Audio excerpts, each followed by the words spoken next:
Hello दोस्तों, कैसे हैं आप सब। हमने अपने जैसा कि हमने पिछले वीडियो में एमएसएमई को स्टार्ट कर रखा था। हमने लास्ट वीडियो में हमने पढ़ा था history of MSME and classification of MSME. अब अपने चैप्टर को आगे बढ़ाते हुए आज जो हम पढ़ने वाले हैं, आज के टॉपिक का नाम है रजिस्ट्रेशन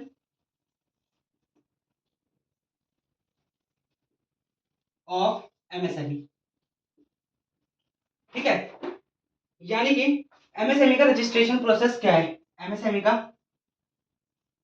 रजिस्ट्रेशन प्रोसेस, ठीक है। देखो, सबसे पहला है the form for registration shall be provide in the Udyam registration portal. यानी कि फॉर्म कहां पर प्रोवाइड कराया जाएगा। The form provide on Udyam registration portal. यानी कि उद्यम रजिस्ट्रेशन के पोर्टल में जाएंगे तो हमें एमएसएमई का रजिस्ट्रेशन फॉर्म मिल जाएगा।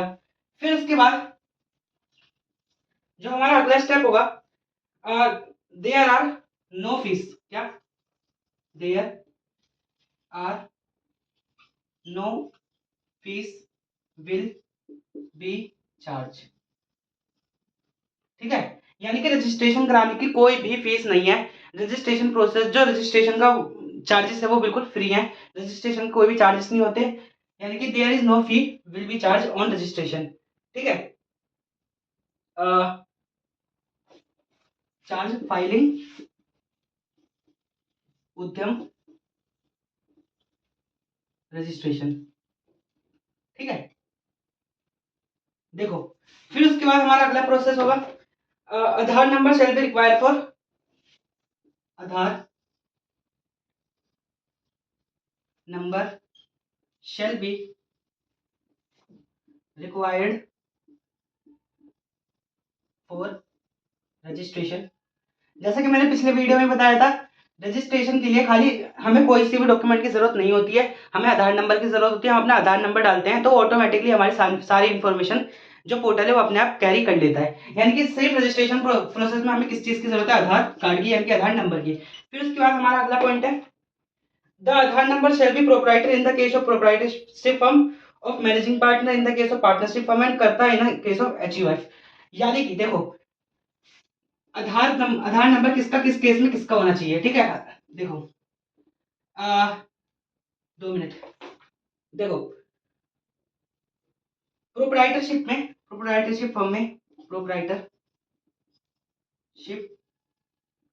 फर्म में किसका होना चाहिए, प्रोप्राइटर का होना चाहिए, प्रोप्राइटर का होना चाहिए। ठीक है, पार्टनरशिप फर्म में किसका होना चाहिए, मैनेजिंग पार्टनर का। हाँ, पार्टनरशिप फर्म में किसका होना चाहिए, मैनेजिंग पार्टनर का, मैनेजिंग पार्टनर का। और एंड एचयूएफ के केस में किसका होना चाहिए, कर्ता का। यानी कि देखो, हम जैसे मान लो कि एमएसएमई कोई पार्टनरशिप फर्म खोलना चाहती है, तो पार्टनरशिप फर्म के केस में कौन, मैनेजिंग पार्टनर अपना आधार कार्ड देगा। अब प्रोप्राइटरशिप फर्म यानी कि जिसको एक बंदा चलाता है, अगर उसमें कोई बंदा आधार रजिस्टर, वो क्या बोलते हैं, एमएसएमई में रजिस्टर होना चाहिए चाहता है, तो उसको प्रोप्राइटर का वो देना पड़ेगा, आधार। और अगर इन द केस ऑफ एचयूएफ यानी कि हिंदू अनडिवाइडेड फैमिली के केस में किसको अपना आधार कार्ड देना पड़ेगा, कर्ता का आधार कार्ड लगेगा। फिर उसके बाद हमारा अगला पॉइंट है, in the case of company, LLP or cooperative society, trust organization is authorized signatory shall be provide GSTIN PAN along with Aadhaar number. यानी कि कंपनी LLP कोऑपरेटिव सोसाइटी के केस में किसको अपना आधार कार्ड देना पड़ेगा, इसमें से किसको, ऑथराइज सिग्नेटरी को। क्या? Authorise signatory. यानी कि कंपनी, एलएलपी और कॉर्पोरेटिव सोसाइटी, जैसे हमने एलएलपी के चैप्टर में भी पढ़ा था, सॉरी, कंपनी एलएलपी के चैप्टर में पढ़ा था कि अगर कोई कंपनी एलएलपी का पार्टनर बनना चाहती है तो वो अपने ऑथराइज पर्सन को भेजती है। यानी कि एक पर्सन ऑथराइज किया जाता है जो कंपनी को अपने बिहाफ में क्या करता है, रिप्रेजेंट करता है। यानी कि इन तीनों को कोई ना कोई, ये तीनों क्या है, एक आर्टिफिशियल बॉडी है, हर आर्टिफिशियल बॉडी के ऑथराइज पर्सन होते हैं, जो भी उनके ऑथराइज सिग्नेटरी होंगे, कौन, जो भी उनके ऑथराइज सिग्नेटरी होंगे, वो क्या करेंगे, वो अपना आधार कार्ड देंगे एमएसएमई के रजिस्ट्रेशन प्रोसेस के केस में। ठीक है, इन्हें अपने आधार के साथ साथ क्या देना पड़ेगा, पैन कार्ड भी देना पड़ेगा। ठीक है, फिर उसके बाद हमारा अगला पॉइंट है, in the case of enterprise in duly registration उद्यम pan efficiency information provides here it did not PAN shall be self declaration in the case of enterprise duly registration on उद्यम पैन। देखो मैं बताता हूँ, देखो in the case अगर किसी भी एंटरप्राइज के पास पैन नहीं है, क्या इन द केस किसी भी एंटरप्राइज के पास पैन कार्ड नहीं है, तो वो सेल्फ डिक्लेरेशन उसको देना पड़ेगा। अगर किसी ऑथराइज के पास एंटरप्राइज का पैन कार्ड नहीं है तो उसे क्या देना पड़ेगा, सेल्फ डिक्लेरेशन, ये लिखा हुआ है बस। ठीक है, फिर उसके बाद हमारा अगला है, no enterprise shall file one more than one Udyam registration provided any number of activities including manufacturing service may be specified added on Udyam registration. देखो इसका मतलब क्या है, यहाँ तक तो दिख नहीं रहा होगा, मैं आगे मिटा देता हूँ। तो वेट, देखो हमारा अगले पॉइंट में क्या लिखा है, इसी तरह मिटा के देखो अब हमारा जो सातवां पॉइंट है, सातवें पॉइंट में जो लिखा हुआ है कि no enterprise shall enterprise shall file more than one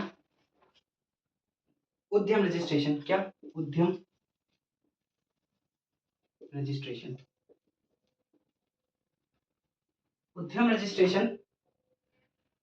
provided that any number of activity including manufacturing service both may be specified added on उद्यम रजिस्ट्रेशन। यानी कि एक उद्यम रजिस्ट्रेशन में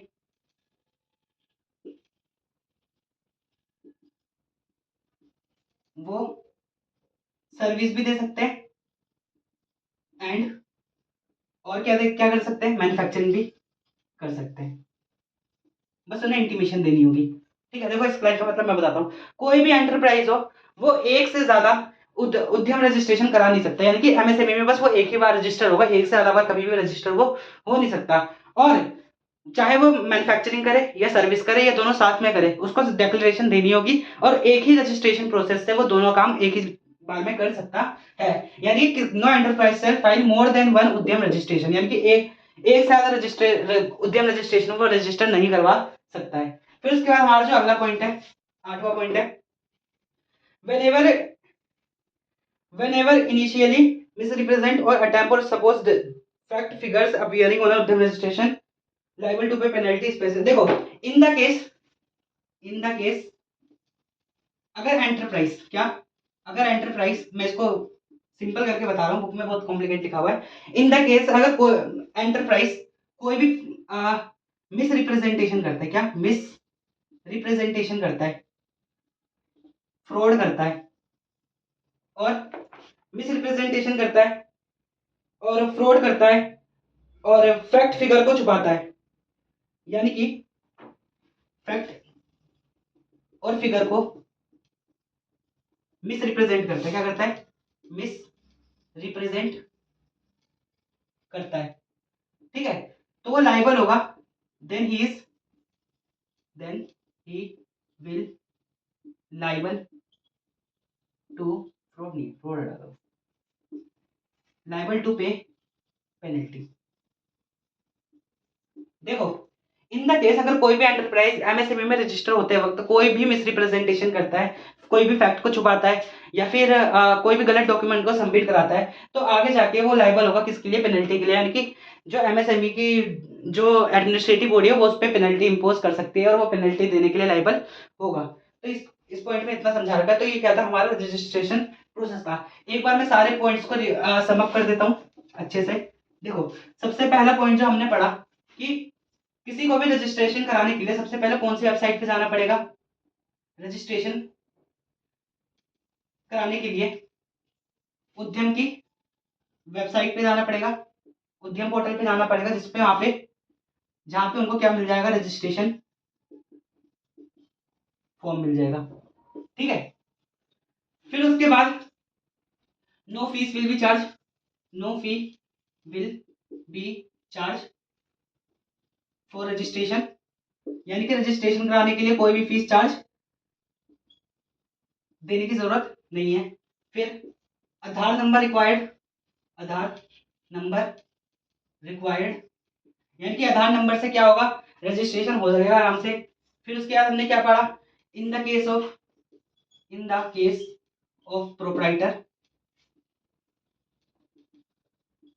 प्रोप्राइटरशिप फर्म, प्रोप्राइटर अपना आधार कार्ड देगा, प्रोप्राइटर अपना आधार card देगा। पार्टनरशिप फर्म के केस में, पार्टनरशिप फर्म के केस में मैनेजिंग पार्टनर देगा अपना आधार कार्ड, मैनेजिंग पार्टनर देगा अपना आधार कार्ड। और एचईओ के केस में कर्ता अपना आधार कार्ड देगा। फिर उसके बाद हमने अपना अगला पॉइंट पढ़ा, कंपनी के केस में, एलएलपी के केस में, और कंपनी और एलएलपी और कोऑपरेटिव सोसाइटी, क्या कोऑपरेटिव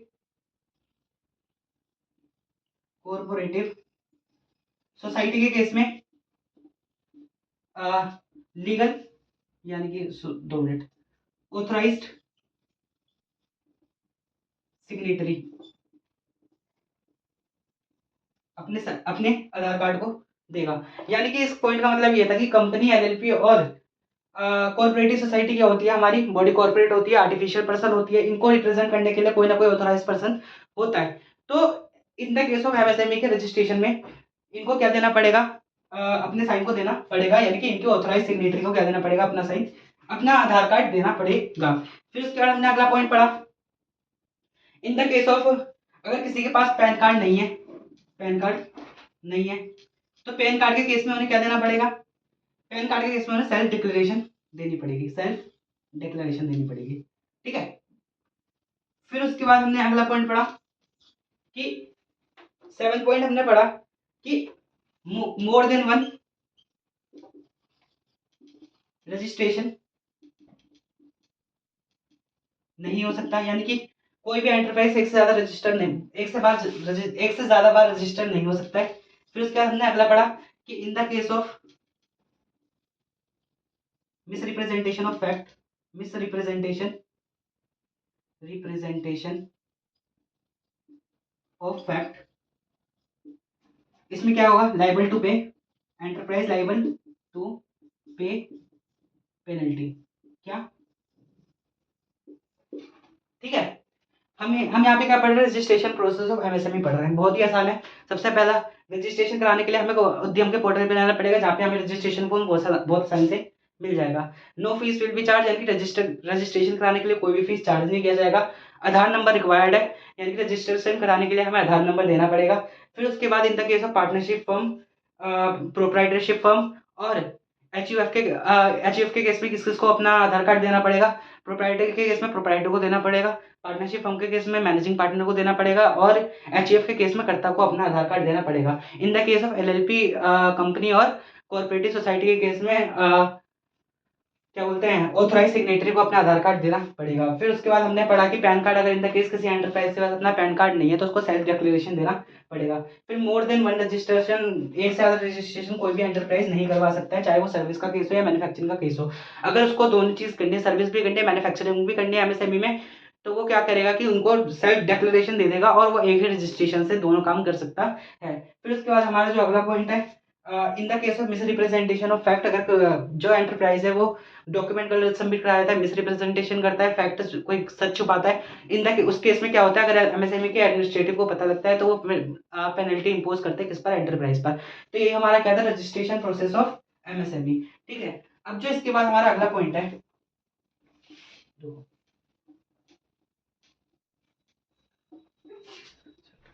हाँ, फिर उसके बाद जो हमारा अगला पॉइंट है, benefit, 2 minute, it may be noted, यानी कि कुछ नोट्स है, देखो वो लिख लो। ठीक है। देखो पहला पॉइंट है, हाँ, a enterprise for the purpose of process will be known as उद्यम and its registration process will known as उद्यम रजिस्ट्रेशन, यानी कि जो भी एंटरप्राइज जो भी एंटरप्राइज एमएसएमई बनाता है उसको क्या बोलते हैं, हम उद्यम बोलते हैं। ठीक है। और जो इसमें रजिस्ट्रेशन कराता है, रजिस्ट्रेशन कराता है, उसके प्रोसेस को हम क्या बोलते हैं, उद्यम रजिस्ट्रेशन। क्या बोलते हैं, उद्यम रजिस्ट्रेशन। ठीक है। फिर उसके बाद हमारा अगला पॉइंट है, a permanent registration number will be given by after registration. यानी कि रजिस्ट्रेशन के बाद हमें क्या मिलता है, रजिस्ट्रेशन के बाद हमें क्या मिलता है, परमानेंट रजिस्ट्रेशन नंबर। ठीक है। फिर उसके बाद हमारा अगला पॉइंट है, after completion of process registration a certificate will be issued online. यानी कि कंप्लीशन ऑफ प्रोसेस, प्रोसेस, हाँ, कंप्लीशन ऑफ प्रोसेस में हमें क्या मिलता है, सर्टिफिकेट मिलता है। क्या मिलता है, ऑनलाइन सर्टिफिकेट मिलता है, सर्टिफिकेट। यानी कि जब हमारा रजिस्ट्रेशन कंप्लीट हो जाता है तो हमें ऑनलाइन क्या मिलता है, कंप्लीशन सर्टिफिकेट मिलता है, जो कि हमें इशू का किया जाता है ऑनलाइन। ठीक है। फिर उसके बाद जो हमारा अगला है, this certificate will be a dynamic QR code from the web page portal details about the enterprise. यानी कि इस सर्टिफिकेट में क्यूआर कोड होता है। क्या, सर्टिफिकेट में एक क्यूआर कोड होता है जो कि हमें सारी की सारी इंफॉर्मेशन प्रोवाइड करवा देता है जिसको स्कैन करते हैं एमएसएमई की। फिर उसके बाद जो हमारा अगला पॉइंट है, जो ये रजिस्ट्रेशन होता है ये वैलिड होता है। जो इसका रजिस्ट्रेशन होता है वो वैलिड होता है कब, कितना, लाइफ टाइम। यानी कि इधर हम क्या पढ़ रहे हैं, इधर हम पढ़ रहे हैं कि अब हमने यहाँ पे क्या कर लिया, अपने उद्यम को रजिस्टर करवा लिया कि हम एमएसएमई में रजिस्टर हो चुके हैं। उसके बाद हमें क्या क्या बातें हमें पता होनी चाहिए। जो भी एंटरप्राइज है जो एमएसएमई में रजिस्टर होता है उसको बोलते हैं हम उद्यम, और जो रजिस्ट्रेशन कराता है उसको क्या बोलते हैं, हम उद्यम रजिस्ट्रेशन। ठीक है। फिर उसके बाद रजिस्ट्रेशन के बाद हमें क्या मिलता है, परमानेंट रजिस्ट्रेशन नंबर मिलता है।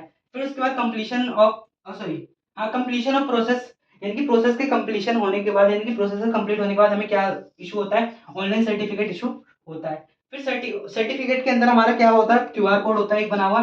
क्यूआर कोड को स्कैन करते ही हमें क्या मिल जाता है, सारी इन्फॉर्मेशन प्रोवाइड हो जाती है। फिर रजिस्ट्रेशन वैलिड होता है लाइफ टाइम, यानी कि एमएसएमई का जो रजिस्टर होता है, रजिस्ट्रेशन होता है वो लाइफ टाइम वैलिड होता है। ठीक है।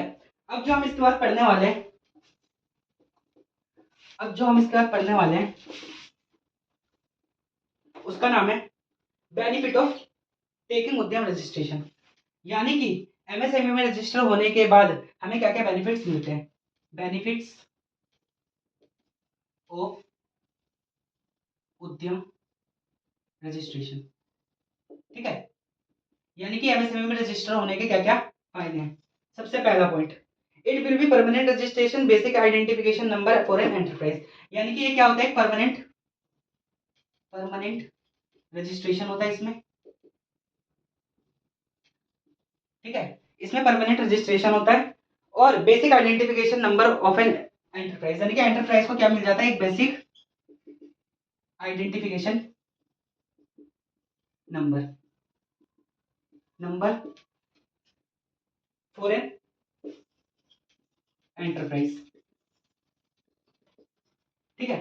फिर उसके बाद हमारा अगला पॉइंट है, MSME registration is paperless based on a self declaration. यानी कि जो एमएसएमई का रजिस्ट्रेशन है वो क्या है, पेपरलेस है। क्या है, पेपरलेस है, कंप्लीट ऑनलाइन है, पेपरलेस है, यानी कि कंप्लीट ऑनलाइन है, and base on self declaration. ठीक है। फिर उसके बाद जो हमारा अगला पॉइंट है, there is no need of renewal of registration. यानी कि नो नीड ऑफ रिन्यूअल कराने की, टाइम टू टाइम रिन्यूअल कराने की रजिस्ट्रेशन को कोई भी जरूरत नहीं है। हमारा जो एक बार रजिस्ट्रेशन हो गया वो परमानेंट होता है, यानी कि no need of renewal of registration.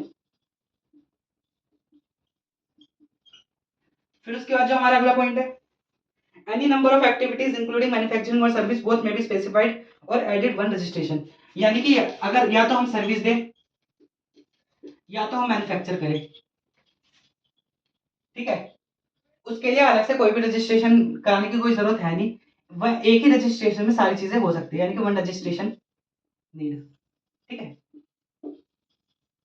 फिर उसके बाद हमारा अगला पॉइंट है the Udyam registration also MSME benefit schemes, MSME credit guarantee scheme, public procurement scheme, additional as government tender and potential. ठीक है, एमएसएमई के अंदर हमें बहुत सारे स्कीम्स के फायदे मिलते हैं, बहुत सारे फायदे मिलते हैं बिजनेसमैन को, जो कि हम अपने नेक्स्ट वीडियो में पढ़ेंगे कि एमएसएमई के अंदर हमें कौन से बेनिफिट्स मिलते हैं। यानी कि मैं इधर जब फिर भी लिख देता हूँ many benefits and schemes provide to enterprise, यानी एंटरप्राइज को बहुत सारे बेनिफिट्स और स्कीम्स का फायदा मिलता है। ये हम अगली क्लास में पढ़ेंगे। अगली क्लास का हमारा टॉपिक ये रहेगा कि एमएसएमई में कौन से स्कीम्स का हमें फायदा मिलता है। फिर उसके बाद हमारा अगला पॉइंट है become eligible for priority sector lending from bank, यानी कि ये एलिजिबल हो जाते हैं बैंक से लोन लेने के लिए। ठीक है, बिकम